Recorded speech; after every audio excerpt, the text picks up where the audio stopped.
कप्तान, हमारे उपकरण काम नहीं कर रहे हैं। मुझे नहीं पता कि हम किस डायरेक्शन में फ्लाई कर रहे हैं। ये नहीं हो सकता। तुरंत मैनुअल नेविगेशन ऑन करो। हमें इमीडिएटली प्लेन की डायरेक्शन का पता लगाना होगा, नहीं तो प्लेन कभी भी क्रैश हो सकता है। आधी रात के समय कोरियन एयरलाइंस का एक पैसेंजर प्लेन गलती से एक पहाड़ी इलाके को एयरपोर्ट समझकर उसकी तरफ बढ़ने लगता है। पैसिफिक ओशन के ऊपर से उड़ते हुए ये प्लेन एयरपोर्ट की तरफ जाने की बजाय एक ऐसी दिशा पकड़ लेता है जहां इसके लिए सिर्फ मौत लिखी थी। और सबसे बड़ी दिक्कत की बात यह थी कि इस प्लेन को उड़ा रहे क्रू को यह मालूम ही नहीं था कि वो बिल्कुल गलत अप्रोच से आगे बढ़ रहे हैं। ना उन्हें इस चीज का कोई अंदाजा था कि उनकी छोटी सी लापरवाही आज एक कितने बड़े हादसे की वजह बनने वाली है। और जब उनको अपनी गलती का एहसास होता है तब तक बहुत देर हो चुकी होती है। चीजों को हल्के में लेना और एटीसी की बात को ध्यान से ना सुनना एक कितनी बड़ी दुर्घटना की वजह बन सकता है। इस चीज का सबक हमें इस फ्लाइट के साथ हुए दर्दनाक हादसे से मिलता है। और आज इस वीडियो में हम इसी प्लेन क्रैश को एक्सप्लेन करने वाले हैं, जिसके बारे में जानकर आपके भी रोंगटे खड़े हो जाएंगे। स्क्रीन पर आप जिस प्लेन को उड़ते हुए देख रहे हैं ये बोइंग 747-300 है, जिसे कोरियन एयर फ्लाइट 801 के लिए यूज किया जा रहा है। इस विमान को अपने सफर पर निकले हुए करीब 4.5 घंटे बीत चुके हैं और अभी अपनी मंजिल के काफी करीब है। वैसे तो इस प्लेन में किसी तरह की कोई गड़बड़ी या इंस्ट्रूमेंट फेलियर नहीं हुआ है, मगर इसके बावजूद कॉकपिट का माहौल काफी ज्यादा तनाव से भरा हुआ है, क्योंकि फ्लाइट क्रू को अभी रियलाइज हुआ है कि वो एक बहुत गलत अप्रोच के साथ आगे बढ़ रहे हैं। कैप्टन समेत बाकी सभी क्रू मेंबर्स को अपनी मौत बिल्कुल सामने दिखाई दे रही है और अब इनके पास भगवान को याद करने के अलावा और कोई रास्ता नहीं है।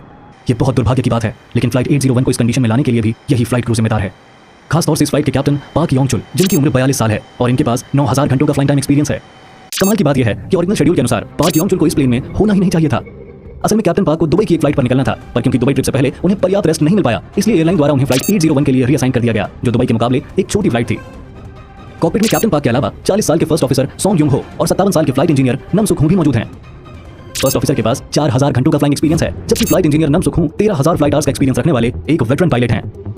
पर फिलहाल इन सभी का एक्सपीरियंस धरा का धरा रह गया है, क्योंकि प्लेन में इस समय टेरेन पुल अप का अलार्म बज रहा है, जिसका मतलब है कि प्लेन किसी भी वक्त क्रैश हो सकता है। वैसे तो इस प्लेन को गुआम के एंटोनियो वी वॉन पेर इंटरनेशनल एयरपोर्ट पहुंचना है, लेकिन फिलहाल ये इस एयरपोर्ट से करीब 5.5 किलोमीटर पीछे बीजिया माउंटेन पीक पर क्रैश करने वाला है। अब फ्लाइट 801 अपने लक्ष्य से इतना ज्यादा कैसे भटक गई, चलिए इस बारे में स्टार्टिंग से जानते हैं। दुर्घटना होने से 5.5 घंटे पहले Gimpo international airport, Seoul, South Korea, 6 अगस्त 1957।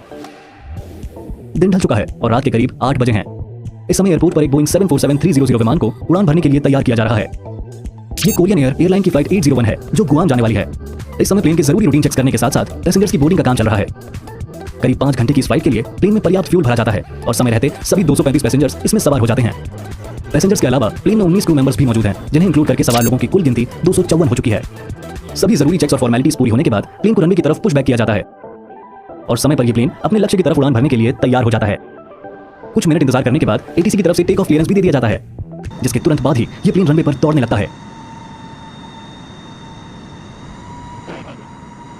इस तरह रात के 8:53 पर यह फ्लाइट सोल से टेक ऑफ कर जाती है। गौर करने वाली बात यह है कि फ्लाइट से पहले और टेक ऑफ करने के दौरान प्लेन में किसी तरह की कोई खराबी नोटिस नहीं की जाती। इवन इस फ्लाइट का टेक ऑफ भी एकदम नॉर्मल तरीके से होता है। हालांकि टेक ऑफ के समय किसी को कोई अंदाजा नहीं होता कि अगले कुछ घंटों में इस प्लेन के साथ क्या होने वाला है।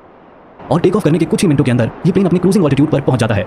इस समय प्लेन का कंट्रोल कैप्टन पार्क के हाथों में है, जबकि फर्स्ट ऑफिसर को सिर्फ पायलट मॉनिटरिंग का काम सौंपा गया है। फ्लाइट 801 के शुरुआती 4 घंटे का सफर बहुत ही आराम से और बिना किसी परेशानी के कटता है और इस तरह रात के करीब 1 बजे यह प्लेन गुआम एरिया में एंटर कर जाता है। इसी दौरान फर्स्ट ऑफिसर एटीसी के साथ कांटेक्ट करके उन्हें अपने अराइवल के बारे में बताते हैं और जवाब में एटीसी की तरफ से उन्हें रनवे 6L पर लैंड करने की तैयारी के लिए कह दिया जाता है। इस कन्वर्सेशन के 5 मिनट बाद एटीसी एक बार फिर फ्लाइट 801 से कांटेक्ट करता है और फर्स्ट ऑफिसर से कहता है कि यहां से आप चाहें तो अपना ऑल्टीट्यूड 2600 फीट पर मेंटेन रखते हुए घटाना शुरू कर सकते हैं, जबकि इस समय प्लेन का ऑल्टीट्यूड 41000 फीट है। इसके कुछ मिनट बाद कैप्टन कहते हैं कि हमें अब ऑल्टीट्यूड घटाना स्टार्ट कर देना चाहिए। कैप्टन की बात मानते हुए फर्स्ट ऑफिसर एटीसी से कांटेक्ट करके उन्हें बताते हैं कि वो प्लेन का ऑल्टीट्यूड घटाकर 2600 फीट पर आ रहे हैं।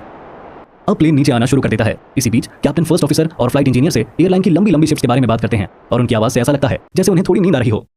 करीब 1:20 पर कैप्टन और बाकी फ्लाइट को देखते हैं कि गोवा में काफी तेज बारिश हो रही है और मौसम लगातार बिगड़ता ही जा रहा है। इससे बचने के लिए पायलट एटीसी से लेफ्ट साइड की तरफ 10 मील के डेविएशन की रिक्वेस्ट करते हैं। इसका मतलब पायलट प्लेन को सीधा एयरपोर्ट की तरफ ना ले जाकर 10 मील बाईं तरफ मोड़कर घुमाते हुए ले जाना चाहते थे, ताकि खराब मौसम को अवॉइड करके आगे बढ़ा जा सके। एटीसी उनकी इस रिक्वेस्ट को एक्सेप्ट कर लेता है, जिसके बाद ये प्लेन थोड़ा बाईं तरफ घूमते हुए आगे बढ़ने लगता है।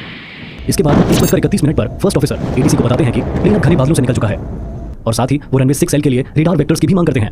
जवाब में एटीसी फ्लाइट क्रू को 120 डिग्री की हेडिंग के साथ और आगे बढ़ने के लिए कहता है।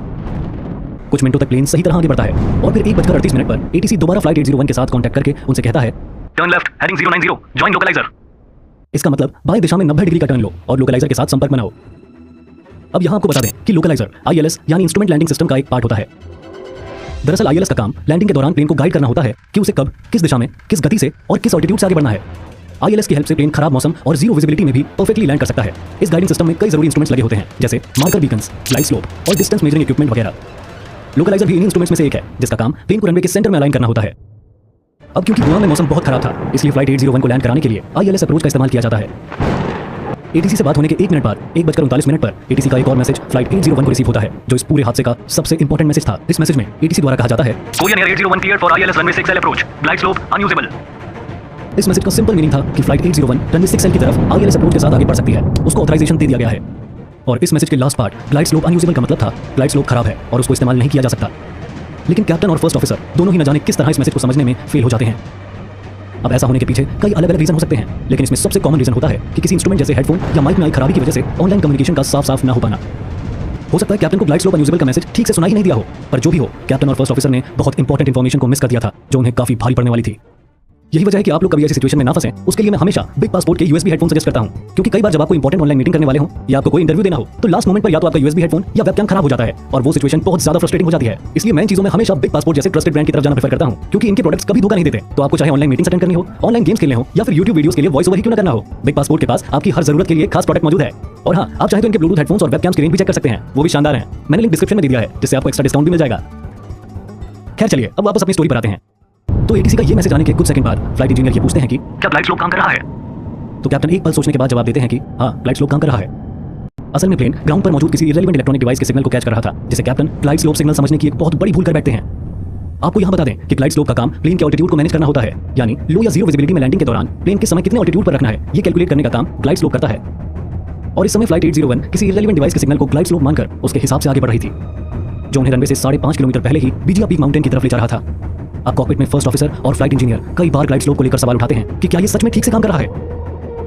और आखिरकार उनके सवाल उठाने पर कैप्टन भी ये मान लेते हैं कि ग्लाइड स्लोप सही तरीके से काम नहीं कर रहा है। लेकिन इस दौरान वो प्लेन के ऑल्टीट्यूड को लगातार कम करते जाते हैं। प्लेन अब 2600 फीट के ऑल्टीट्यूड पर आ चुका है और इसी दौरान कैप्टन ये कहते हैं कि क्योंकि आज ग्लाइड स्लोप ठीक से काम नहीं कर रहा, इसलिए ऑल्टीट्यूड को 1440 फीट पर मेंटेन कीजिए।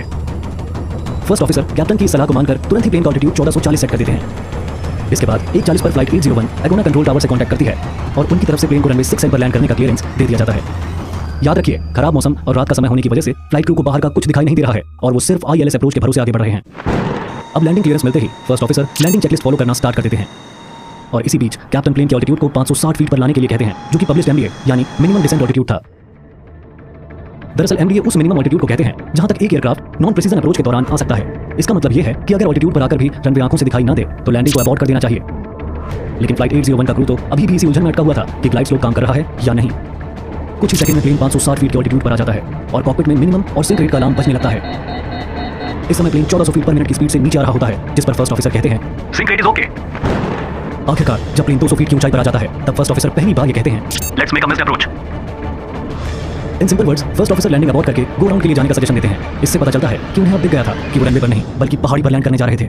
कुछ सेकंड्स बाद फर्स्ट ऑफिसर फिर से चिल्लाते हुए कहते हैं, रनवे दिखाई नहीं दे रहा है, गो अराउंड के लिए जाइए, गो अराउंड के लिए जाइए।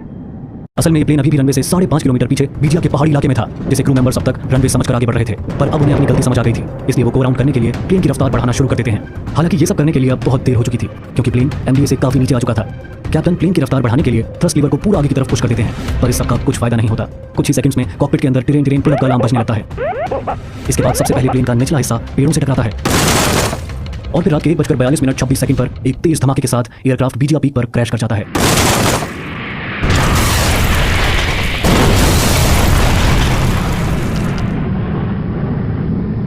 इधर गोवा में ATC ये सोचकर परेशान हो रहा होता है कि ये प्लेन अभी तक रनवे पर आया क्यों नहीं, क्योंकि लास्ट कन्वर्सेशन के हिसाब से अब तक फ्लाइट 801 को एयरपोर्ट पर लैंड कर जाना चाहिए था। आखिरकार कुछ समय बाद उन्हें खबर मिलती है कि निमिट्स की पहाड़ियों में बीजिया पीक के पास से धुआं उठता हुआ देखा गया है। ये खबर मिलते ही तुरंत रेस्क्यू टीम को लोकेशन पर रवाना किया जाता है। रेस्क्यू टीम तेजी से काम करते हुए सभी लोगों को क्रैश साइट से निकालकर हॉस्पिटल पहुंचाती है। लेकिन इसके बावजूद इस हादसे में सिर्फ 25 लोग ही जिंदा बच पाते हैं, यानी 254 लोगों में से 229 लोगों की क्रैश में मौत हो जाती है। खैर, मामले की जांच शुरू होती है और सभी एविडेंसेस को अच्छे से स्टडी करने के बाद नेशनल ट्रांसपोर्टेशन सेफ्टी बोर्ड यानी NTSB इस नतीजे पर पहुंचता है कि फ्लाइट क्रू के बीच हुआ पुअर कम्युनिकेशन और कैप्टन की बेहद खराब डिसीजन मेकिंग इस हादसे के पीछे की सबसे अहम वजह बना था। इसके अलावा ATC द्वारा फ्लाइट क्रू को गुआम के खराब मौसम की जानकारी न देना और शक होने पर भी फ्लाइट क्रू का ATC से ग्लाइड स्लोप के बारे में अच्छे से न पूछना भी इस प्लेन क्रैश के होने के मुख्य कारण माने गए। शायद कैप्टन अगर ग्लाइड स्लोप की खराबी को इतना हल्के में ना लेते तो यह हादसा टल सकता था, पर अंत में हम यही कहेंगे कि होनी को कोई नहीं टाल सकता।